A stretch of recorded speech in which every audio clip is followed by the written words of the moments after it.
Doctor Baba Saheb Ambedkar open university.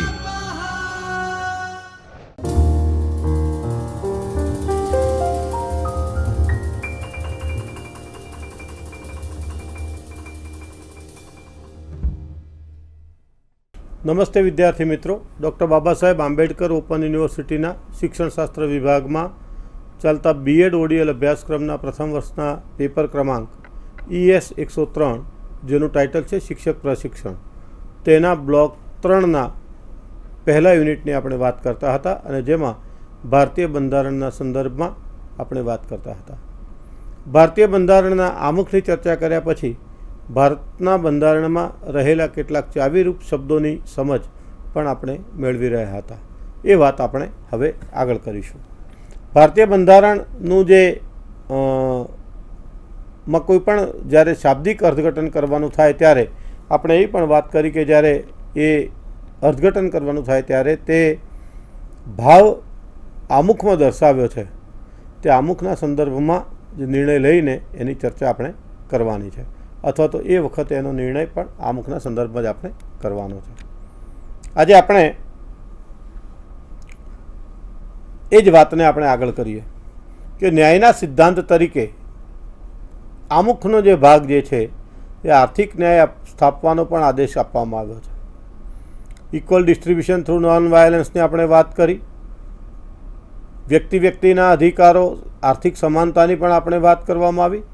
હવે જે સમાનતાના સિદ્ધાંત હેઠળ જે આદેશની આપણે ચર્ચા કરવાની છે તેમાંથી આર્થિક ન્યાયમાં છુપાયેલો ધ્વનિ એ છે થોડોક જુદા પ્રકારનો છે.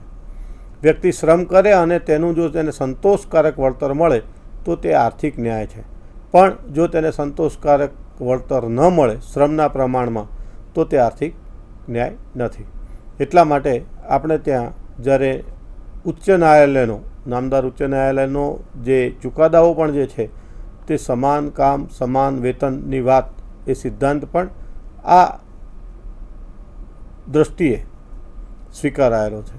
તો સંતોષકારક વળતર મેળવવું, દરેકને સંતોષકારક કામના પ્રમાણમાં વળતર મેળવવું, સમાન વળતર મેળવવું, એનો અધિકાર એ ભારતીય બંધારણ તમને આપે છે.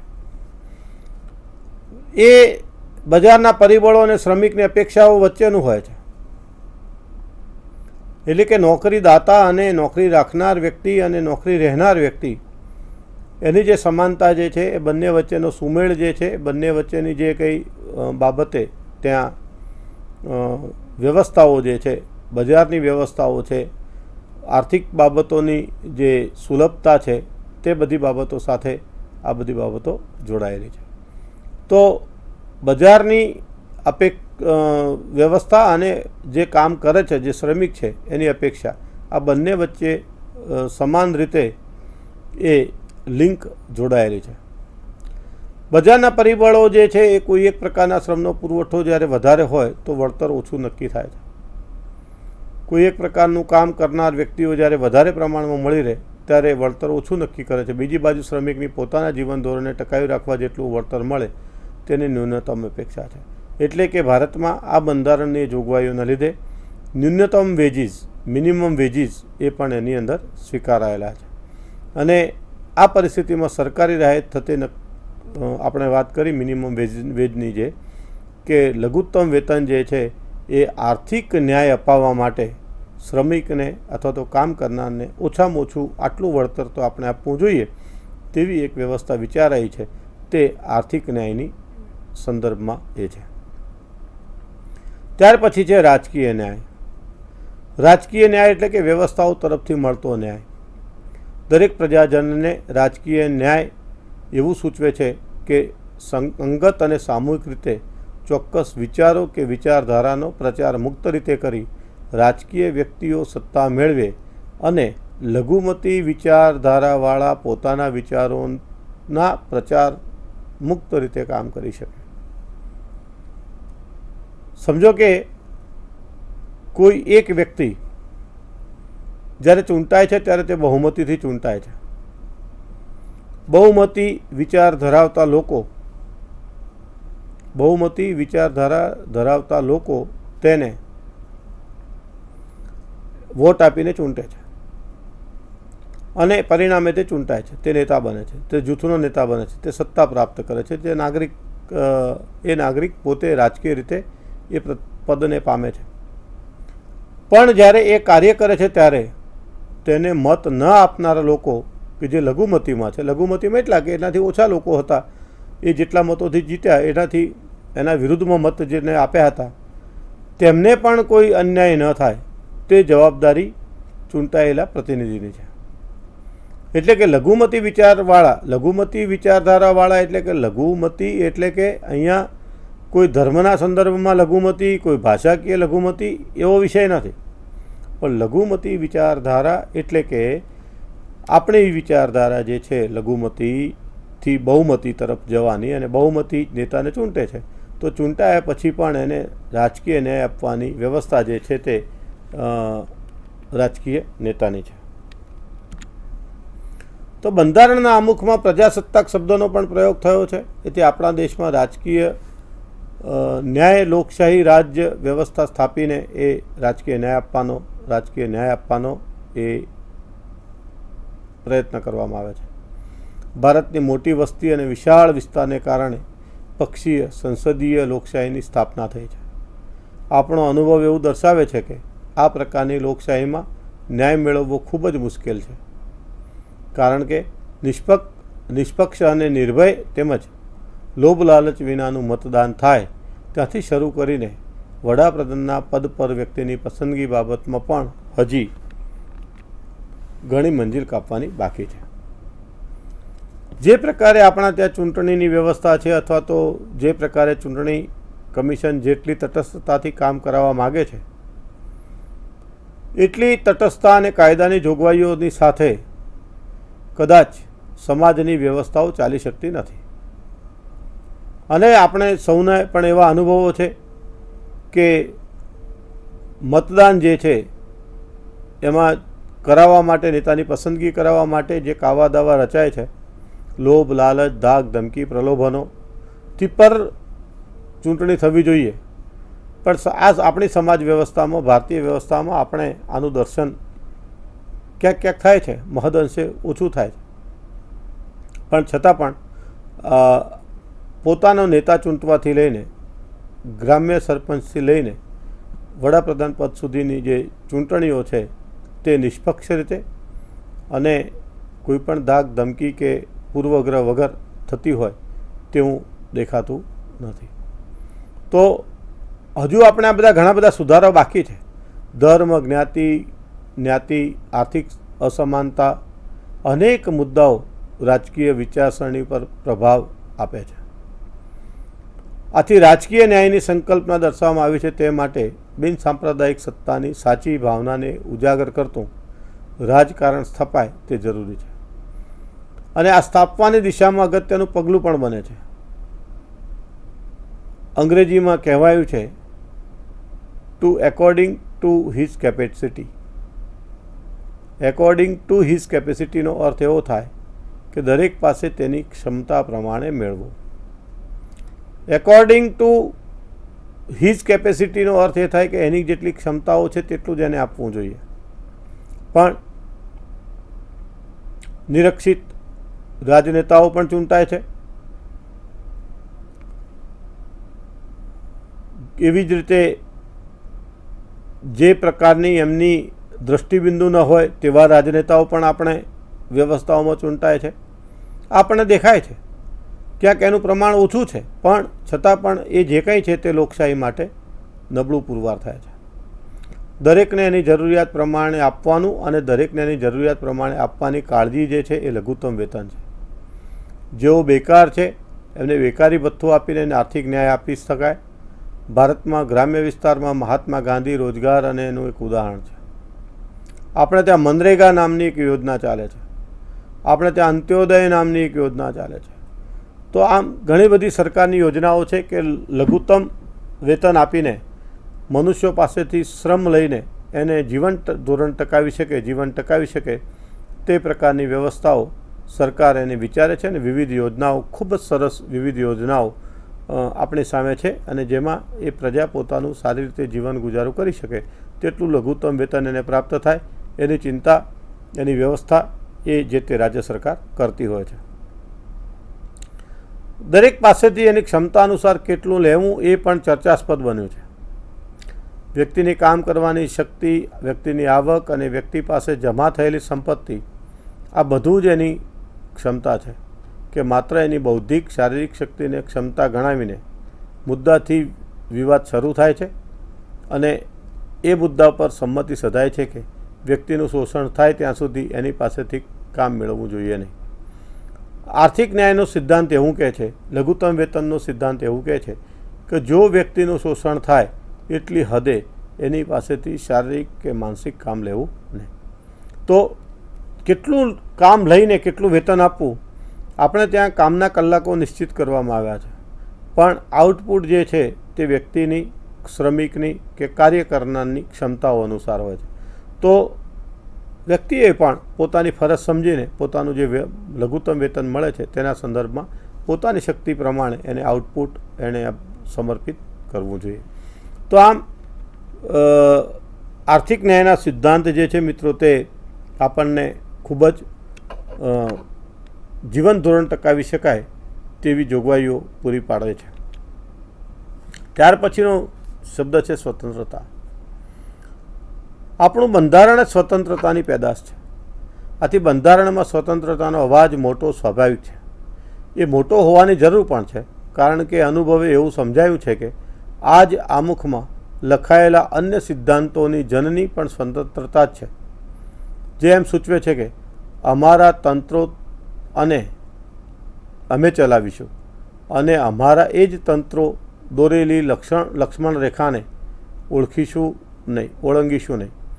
તંત્ર શબ્દ જ સ્વચ્છંદતા તેને સ્વીકારતો નથી, જેમ એ ગુલામી પણ સ્વીકારતો નથી. બંધારણ એ જુદા જુદા પ્રકારની સ્વતંત્રતા આપવાનો આદેશ આપ્યો છે અને તે દરેક પ્રકારને આપણે જોઈશું. ભારતીય બંધારણ આપણને સ્વતંત્રતા આપે છે, પણ સ્વચ્છંદતા નહીં. જેમ કે વાણી સ્વાતંત્ર્યનો હક છે કે વિચારોનું સ્વાતંત્ર્ય છે, પણ ભારતની અખંડિતતા જોખમાય તેવા વિચારો કરી શકાય નહીં, તેને અમલમાં મૂકી શકાય નહીં. એ એક પ્રકારનો ગુનો બને છે. તો અમે અમારા પોતાના સ્વતંત્ર રીતે અમારા તંત્ર વ્યવસ્થા ચલાવીશું. હકીકતમાં આપણે સ્વતંત્ર છીએ, પણ સ્વ અને તંત્ર પણ હજુ સુધી આપણે ઘણી બધી બાબતોમાં આપણું પોતાનું તંત્ર, સ્વતંત્ર પોતાનું તંત્ર આપણે ઊભું કરી શક્યા નથી.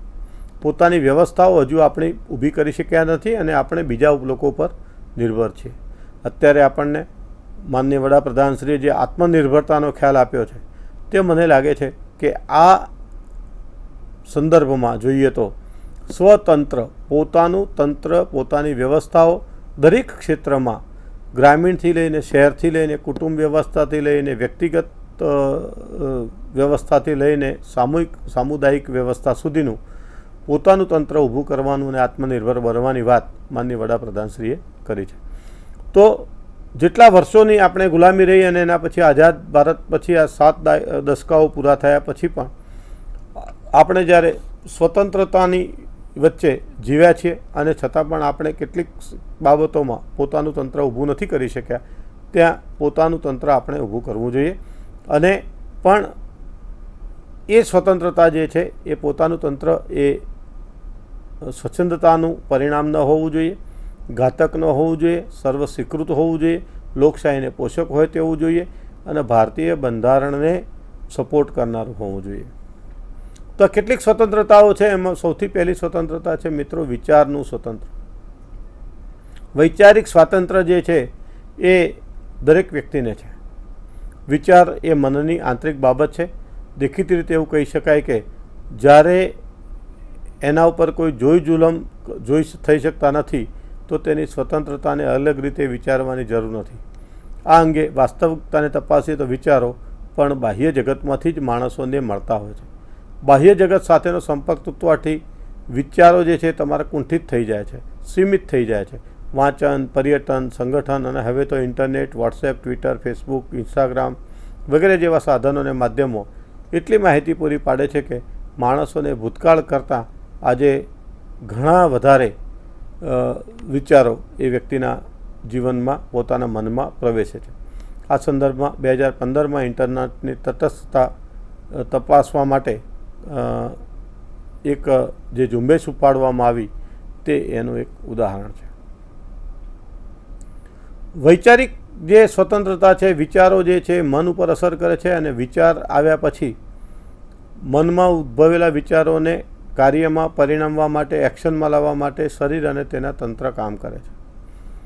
તો પોતાની સ્વતંત્રતાને ધ્યાનમાં રાખીને, સ્વચ્છંદતાથી દૂર રહીને, લોકશાહીને પોષક, ભારતને પોષક, આપણા બંધારણને સપોર્ટ કરનારા, બંધારણની મર્યાદામાં રહીને આપણે વિચારોની સ્વતંત્રતા આપણે ભોગવીએ છીએ.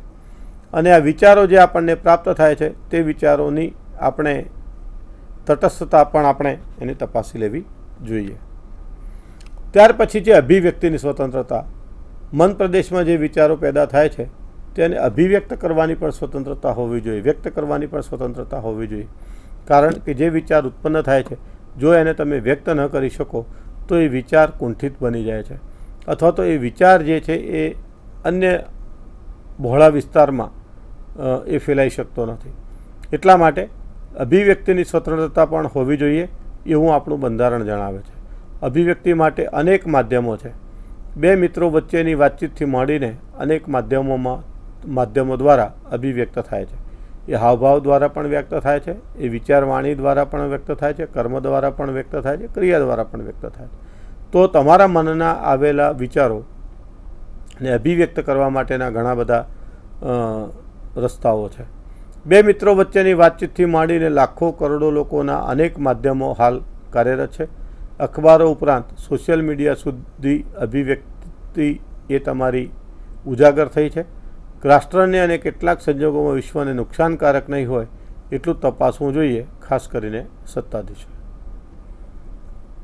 અભિવ્યક્તિનું માધ્યમ ગમે તે હોય પણ એ આખરે તો પોતાના, જેમ આપણે નેશનલ અન્ડરસ્ટેન્ડિંગ, રાષ્ટ્રીય આંતરરાષ્ટ્રીય સમજની વાત કરીએ છીએ ત્યારે એ મૂલ્યને ધ્યાનમાં રાખીને આપણે આપણી અભિવ્યક્તિ છે એ કોઈને નુકસાનકારક નહીં હોય, ન તો આપણા રાષ્ટ્રને ને આપણા વિશ્વને, તે જોઈને આપણે એને તપાસવું જોઈએ. ત્યાર પછીનો શબ્દ છે માન્યતા. કોઈ એક વિચાર શૃંખલા વ્યક્તિ કે જૂથના મન પ્રદેશમાં દ્રઢ થતી હોય છે ત્યારે તે માન્યતા બને છે. વિચારોનો સમૂહ આવે છે પણ બધા જ વિચારો છે એ માન્યતા બનતી નથી, કારણ કે મોટા ભાગના એ વિચારોને સ્વીકારતા નથી. હકીકત એ છે કે જ્યારે પણ નવા વિચારો આપવામાં આવ્યા છે ત્યારે પ્રજાએ એટલા ઝડપથી એ વિચારોને સ્વીકાર્યા નથી, અને એ વિચાર આપનાર દ્રષ્ટા જે હતા, એ વિચારક જે હતા, એમણે આ પૃથ્વી પરથી ગયા પછી જે સ્વીકારવામાં આવ્યા છે. અને સાચું કહું તો જેને પણ નવા વિચારો આપ્યા છે તેની હત્યા કરવામાં આવી છે, કારણ એ વખતે વિચારના વિરોધમાં એટલો મોટો વંટોળ ઊભો કરવામાં આવ્યો અને એ વિચારોના લીધે, એ વિચારો ન સ્વીકારવાના લીધે એમને હત્યા કરવામાં આવી. જેમ કે ભગવાન શ્રી કૃષ્ણને, પછી ઈસુ પૈગંબર, હજરત મોહમ્મદ પૈગંબર, ઈસુ, બૌદ્ધ, મહાવીર, આપ જુઓ તો ખરા, જેણે પણ સોક્રેટિસ, જેણે પણ નવા વિચારો આપ્યા તે વિચારોને એમની હયાતીમાં પ્રજાએ નહોતા સ્વીકાર્યા. મહાત્મા ગાંધી પણ, કારણ કે એમની વિચારોની લીધે જ તેઓ વિખ્યાત થયા, પણ આખરે એમની આ દુનિયામાંથી છોડીને ગયા. ત્યાર પછી એ વિચારોને લોકોએ અપનાવ્યા. આજે આપણે અહિંસાની વાત કરીએ છીએ, આપણે સર્વધર્મ સંભાવની વાત કરીએ છીએ, આજે આપણે સમાનતાની વાત કરીએ છીએ, આજે આપણે બંધુતાની વાત કરીએ છીએ. આ બધા જ મૂલ્યો જે છે તે આપણને આપણા પૂર્વજોએ આપણને વારસામાં આપેલા છે, પણ એમની હયાતી દરમિયાન એ સ્વીકારાયા નહોતા. એટલે કે એ વિચારો ત્યાં સુધી માન્યતા નહોતી બની, આજે મૂલ્ય તરીકે સ્થાપિત થયા છે અને અત્યારે માન્યતામાં એ કન્વર્ટ થયા છે. એટલે કોઈ એક વ્યક્તિને, જૂથને કોઈ એક વિચાર આપે તો તે અનેક કારણોસર ભૂલાઈ જાય છે, પરંતુ વિચાર શૃંખલામાંથી જે માન્યતા પેદા થાય છે તે દ્રઢ હોય છે, તે સહેલાઈથી વિસરાઈ જતી નથી. માન્યતાનો આધાર છે કે કેમ એ તપાસવામાં પણ આવતું નથી. મોટાભાગની માન્યતાઓ વંશ પરંપરાગત ઉતરે છે. એટલે કે આપણી જે માન્યતાઓ જે છે એ જનરેશન ટુ જનરેશન એ ટ્રાન્સફર થાય છે. આપણા વડવાઓ જે માનતા હતા તે માન્યતાઓ આપણે પણ હજુ આપણે ચાલુ રાખી છે. એ રૂઢિના નામે હોય, એ રિવાજના નામે હોય, એ વ્યવસ્થાના નામે હોય. પણ આ વિચારો જે છે એની જે શૃંખલાઓ જે છે એ વિચારોની શૃંખલામાંથી જે માન્યતા પેદા થાય છે અને એટલી હદે દ્રઢ થાય છે કે એ જલ્દીથી ભૂલાતી નથી. વૈજ્ઞાનિક રીતે પુરવાર ન થતી અસત્ય વિચારધારા પણ ઘણી વખત લાંબી ચાલે છે અને લાંબી સમય સુધી ટકી રહે છે, વ્યવસ્થામાં પણ ટકી રહે છે. પણ મોટાભાગની માન્યતાઓ જે છે એ વંશ પરંપરાગત ઉતરે છે. બાળપણમાં અમાન્યતાઓ વડીલો અને સમાજ તરફથી વ્યક્તિના માનસમાં ખૂબ જ દ્રઢતાપૂર્વક ઉતારવામાં આવે છે. સમાજની પ્રથાઓ, કુરિવાજો, રિવાજો, માન્યતાઓ, દ્રઢ વિશ્વાસ, અંધવિશ્વાસ, આ બધું એટલી દ્રઢતાપૂર્વક ઠોકી બેસાડવામાં આવે છે કે એને તમે ઝડપથી એટલું દૂર કરી શકતા નથી. કેટલીક વખત માન્યતાઓ નુકસાનકારક હોય, વૈજ્ઞાનિક રીતે નિરાધાર હોય, છતાં પણ તેને સંસ્કારનું રૂપાળું નામ આપીને વ્યક્તિના મનમાં દ્રઢ કરવામાં આવે છે. દાખલા તરીકે વિધવા પુનઃલગ્ન આવશ્યક છે, જમાનાની જરૂર છે, કરવું જોઈએ, વૈજ્ઞાનિક પણ છે, છતાં પણ સંસ્કારોના નામે એ અત્યારે કરવામાં આવતું નથી. એ સુધારો હજુ પણ આપણે કેટલાક સમાજોમાં થઈ શકતો નથી. આવી કેટલીક ઘણી બધી બાબતો છે કે જે બાબતોને તમે સમાજની દ્રષ્ટિએ જુઓ તો તમને સંસ્કાર દેખાતા હોય કે સંસ્કારના નામે માન્યતાઓ ચાલતી હોય, પણ એ ખરેખર એનો વૈજ્ઞાનિક કોઈ સમર્થન હોતું નથી, છતાં પણ એ ચાલે છે. આ સંદર્ભે પૃથ્વી સપાટ હોવાની માન્યતા તો હજુ આજે પણ ગણના પાત્ર લોકોના મધ્ય ભૂસાઈ જતી નથી, કારણ કે એ માન્યતાની દ્રઢતા અને જડતાનો પુરાવો છે. પૃથ્વી ગોળ છે તેવું આપણે કહીએ છીએ, પણ સપાટ જે છે તેવી માન્યતા પણ છે, કારણ કે એ લોકોને એવું કહેવામાં આવે છે કે આ પૃથ્વી તો સપાટ જ છે, ગોળ છે તેવું છે નહીં. વિજ્ઞાન એવું કહે છે કે પૃથ્વી ગોળ છે, ભૂગોળ એવું કહે છે કે પૃથ્વી ગોળ છે, છતાં પણ કેટલાક લોકોને હજુ પૃથ્વી સપાટ છે તે માન્યતાને આપણે ઘર કરી ગયેલી માનીએ છીએ. બેટી બચાવોની સખત ઝુંબેશ ચાલે છે, છતાં પણ એક બાજુ એ ચાલે છે અને બીજી બાજુ ભ્રૂણ હત્યાથી ની વાત પણ ચાલે છે. અપૂરતું પોષણ આપીને ધીમે ધીમે મારી નાખવાની પણ પ્રવૃત્તિ ચાલી રહી છે. આપણે એક બાજુ નામાંકન કરીએ છીએ, પ્રવેશોત્સવ કરીએ છીએ અને બીજી બાજુ ડ્રોપઆઉટને આપણે રોકી શકતા નથી. અપ્યય અને સ્થગિતતાને આપણે રોકી શકતા નથી. તો આમ દીકરીના માટે આપણે આટલું બધું જોગવાઈઓ કરીએ છીએ, છતાં પણ દીકરી સાપનો ભારો છે, દીકરી પારકા ઘરની થાપણ છે તેવું વિચારીને આજે પણ એ સંસ્કારોના નામે આપણે આ માન્યતા આપણામાં એવી દ્રઢ થઈ ગઈ છે કે એ માન્યતાને આપણે જલ્દી કોઈ પણ સમાજ એને ભૂસી શકતો નથી અથવા તો એને એ દૂર કરી શકતો નથી. ત્યાર પછીનું છે ધર્મ ઉપાસના. આપણે જાણીએ છીએ કે ભારતના જુદા જુદા લોકો એ જુદા જુદા ધર્મોનું, સંપ્રદાયનું પાલન કરે છે, પાળે છે, એ વિચારધારામાં માને છે, પૂજા પદ્ધતિમાં માને છે. ધર્મના પાયામાં પણ માન્યતા હોય છે. ધર્મની વ્યાખ્યા આપવી એટલી સરળ નથી. કોઈ પણ જૂથ અને વ્યક્તિને કોઈ પણ ધર્મ પાળવાનો અને તેનાથી અન્યને નુકસાન ન થાય તે રીતે પ્રચાર કરવાની સ્વતંત્રતા છે. પોતાની લીટી લાંબી કરવામાં બીજાની લીટી ટૂંકી કરવી એ તમને બંધારણ છૂટ આપતું નથી. તમે તમારી લીટી લાંબી કરો પણ બીજાના ભોગે નહીં. બીજાના માટે અપપ્રચાર કરીને, દુષ્પ્રચાર કરીને તમે એને નુકસાન થાય, ધર્મને, એના ધર્મને, એની ધાર્મિક માન્યતાને નુકસાન થાય, એની ફિલિંગ પણ હર્ટ થાય, તેવી રીતે તમે તમારો ધર્મ પ્રચાર પણ કરી શકતા નથી. તો ધર્મ પ્રચાર કરવાની સ્વતંત્રતા છે, પણ અન્યને નુકસાન ન થાય તે રીતે તમારે ધર્મ પ્રચાર કરવાનો છે.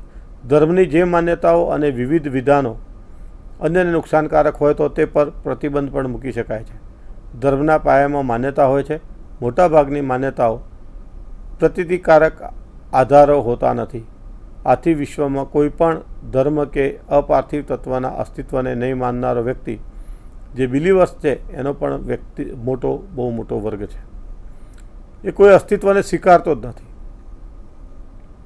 એ આપણે એમ કહીએ કે તે નિરાશાવાદી પણ નથી, આશાવાદી પણ નથી. એ વ્યક્તિ એવો વ્યક્તિ છે કે જે પ્લેન વ્યક્તિત્વ છે, એ કોઈ પણ ધાર્મિક માન્યતામાં પણ માનતો નથી, નિર્ગુણ છે, તો આવા વ્યક્તિઓની પણ એક બહુ મોટો વર્ગ છે. નાસ્તિક છે એવો પણ એક વર્ગ છે. આસ્તિક હોવું એ જુદી વાત છે, પણ અહીંયા જે ધર્મ ઉપાસના જે છે એ ધર્મ ઉપાસના પણ ધર્માંધતા નથી. અહીંયા ધર્મ ઉપાસના કરવી પણ ધર્માંધતાને લઈને ધર્મ ઉપાસના કરવી એવી વાત નથી. તો આપણે આટલો ફરક છે, ધર્મ ઉપાસના કરવી અને ધર્માંધતા દાખવવી, મારો ધર્મ સાચો, મારો ધર્મ સર્વોપરી, એવું કરીને હિંસક બનવું અથવા તો આપણી વાતને હિંસક રીતે રજૂ કરવી તે પણ યોગ્ય નથી. ધર્મના સ્વાતંત્ર્ય હેઠળ કોઈ પણ એક ધર્મ પાળવાની ફરજ પાડી શકાતી નથી. કોઈને પણ, એટલે કે આવો એક વર્ગ છે એને કોઈ એક ધર્મ, એ બધા જ ધર્મો માને છે, ચર્ચમાં પણ જાય છે, મસ્જિદમાં પણ જાય છે, મંદિરમાં પણ જાય છે, અગિયારીમાં પણ જાય છે, હા, ગુરુદ્વારામાં પણ જાય છે. એટલે એને કોઈ એક ધર્મ પાળવાની ફરજ પાડી શકાતી નથી. આમ છતાં કોઈ પણ ધર્મ કે અપાર્થિવ તત્વમાં નહીં માનવાની સ્વતંત્રતા પણ આમુખ હેઠળ આપવામાં આવી છે. અને આ સ્વતંત્રતા જે આપવામાં આવી છે, જે આમુખ હેઠળ આપવામાં આવી છે, તે સ્વતંત્રતા તમને ધર્મ ઉપાસના કરવા માટેની સ્વતંત્રતા છે. પણ ફરીથી એ ધર્મ ઉપાસના, એ ધાર્મિકતા તમારી સ્વચ્છંદતામાં ન પરિણમે તેનું આપણે બરાબર ધ્યાન રાખવું જોઈએ. મોટાભાગના ધર્મોની માન્યતા અનુસાર વિવિધ પ્રકારની ઉપાસનાઓ કરવામાં આવે છે, અને આ ઉપાસના જે છે એ અન્યોને નુકસાન નહીં થાય તેની રીતે તમારે કામ કરવાનું છે. સ્વતંત્રતા આમુખમાં આપવામાં આવી છે. આ સંદર્ભે શ્રદ્ધા, અંધશ્રદ્ધા, વહેમ અંગેની આવી ચર્ચા થતી હોય છે, પણ આમુખમાં અંગે કશું જણાવ્યું નથી. તેથી કરીને ખાસ કરીને અંધશ્રદ્ધા, વહેમ અને વિરુદ્ધ ચાલતી ચળવળને સ્વતંત્રતા ઉપર મુકાતા કાપ તરીકે જોવામાં આવતી નથી. કારણ કે જે વાતની, જે વિચારની જ્યાં વ્યવસ્થા નથી, જ્યાં એનું પ્લેસ નથી, જ્યાં એનું સ્થાન નથી, એના વિશે કશું લખાયું નથી, તો એના વિરુદ્ધ ચાલતી ચળવળ જે છે એને સ્વતંત્રતા ઉપર કાપ છે એવું રીતે ગણવામાં આવતું નથી. કારણ કે એ પણ એને એક એની વિચારસરણીનો જે એક ભાગ છે એમ માનીને એને સાહજિક રીતે લેવામાં આવે છે. મિત્રો, ત્યાર પછીનો શબ્દ છે સમાનતા.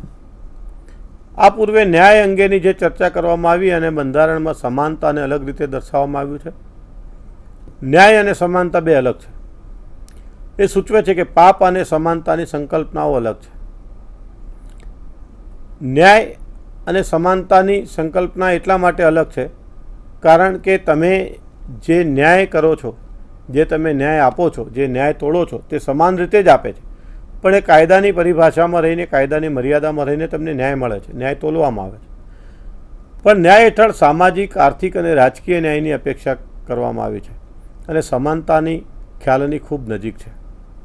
આ બે વચ્ચેના સૂક્ષ્મ તફાવતને એક આપણે ઉદાહરણ સાથે સમજીએ કે સમાનતા મુખ્યત્વે આર્થિક બાબતો અંગે હોય છે. તેથી આર્થિક ન્યાય અને આર્થિક સમાનતા વચ્ચેના તફાવતને સમજીએ. આર્થિક ન્યાયની બાબતમાં આપણે જોયું કે દરેકને એની જરૂરિયાત પ્રમાણે આપવું. એની સાથે લઘુત્તમ વેતનનો પણ ઉલ્લેખ થયો. જરૂરિયાત અનુસાર જો કોઈ વ્યક્તિ દિવસના અંતે 2015ના ભાવે ₹100 મેળવે છે તો તેની પ્રાથમિક જરૂરિયાત સંતોષાય, તે જ સમયે બીજી વ્યક્તિ 100નું પાન ખાઈને ફેંકી દે તો તે પણ લઘુત્તમ મેળવનાર વ્યક્તિનો ન્યાય મળ્યો છે એમ કહી શકાય. કારણ કે તેને પોષક છે અને પેલા પાસે વધારાનું છે. એટલે કે એ 150 મેળવતો વ્યક્તિ કે 100 રૂપિયા મેળવતો વ્યક્તિ કે 100 રૂપિયા વેળવતો વ્યક્તિ એ બંને સમાન છે એવું કહી શકાય. પરંતુ આ આર્થિક પરિસ્થિતિ અસમાનતાની ચાડી ખાય છે. કારણ કે પેલાને ફેંકી દેવા માટે 100 રૂપિયા છે અને પેલાને 100 રૂપિયા કમાવા માટે છે. તો આ સવાલનો સવાલ એ છે કે રોજના 100 મેળવીને જેમ તેમ કોઈ એક વ્યક્તિને રોટલા ભેગી કરાતી હોય ત્યારે એટલી જ રકમનું પાન ખાઈને ફેંકી દેતી તે ચલાવી લેવું જોઈએ કે નહીં. અત્યાર સુધી ન્યાય અને આમુખમાં કહેવામાં આવ્યું છે તેનાથી આગળ વધીને સમાનતા હેઠળ સમાનતાને વ્યાપક બનાવવાનો આદેશ આપવામાં આવ્યો છે. આમ સ્વતંત્રતા માટે સમાજે સૂચવવામાં આવ્યું છે. આ દાખલામાં બે રીતે સમાનતા સ્થાપી શકાય. સમાજની દરેક વ્યક્તિને ₹100નું પાન ફેંકી શકે અથવા તો તેવું પાન ફેંકનારની પાસેથી એ રકમ લઈને લઘુત્તમ વેતનને વધારવામાં આવે. તો આમ બંને છેડે જે અસમાનતા છે અને સમાનતા ત્યાં સુધી સ્થાપવાની છે કે જ્યાં સુધી પ્રત્યેક નાગરિકને દરજ્જો અને તક મેળવવામાં સમાનતા રહે. જ્ઞાતિ, જાતિ, ધર્મ, ગરીબ, તવંગર જેવા ભેદને કારણે કોઈ એક વ્યક્તિને ચોક્કસ દરજ્જો અને તક મળવા પાત્ર હોય છતાંય નહીં મળે તો તે અસમાનતા છે. વ્યક્તિની આંતરિક શક્તિઓ વિકસે તેવી દરેક વ્યક્તિને સમાન તક મળે તો તે આ શક્ય બને. આથી શિક્ષણમાં અને અન્યત્ર ગરીબો, દલિતો, સ્ત્રીઓ, અપંગો, પછાતોને આગળ વધવાનું પ્રોત્સાહન આપવાનો આદેશ એ આપણને સમાનતા હેઠળ ગર્ભિત રીતે આપવામાં આવ્યો છે. તો આમ આપણે મિત્રો અહીંયા અટકીએ છીએ અને આજે આપણે કેટલાક ચાવીરૂપ શબ્દોની આપણે વાત કરતા હતા. આગળના તાસમાં આપણે આવો એક બીજો શબ્દ સમાનતા સુધીની વાત આજે આપણે કરી. હવે બીજો એક શબ્દ જે છે તે બંધુતા વિશેની વાત આપણે કરીશું. ફરીથી કહું કે આપણે અત્યારે ES 103 શિક્ષક પ્રશિક્ષણ બ્લોક 3ના એક પહેલા એકમની ભારતીય બંધારણની વિશેષતાઓ વિશેની આપણે આ ચર્ચા કરી રહ્યા છીએ. આ વાતને આપણે આગળના વ્યાખ્યાનમાં આગળ વધારીશું. નમસ્તે. स्वाध्यायः परमः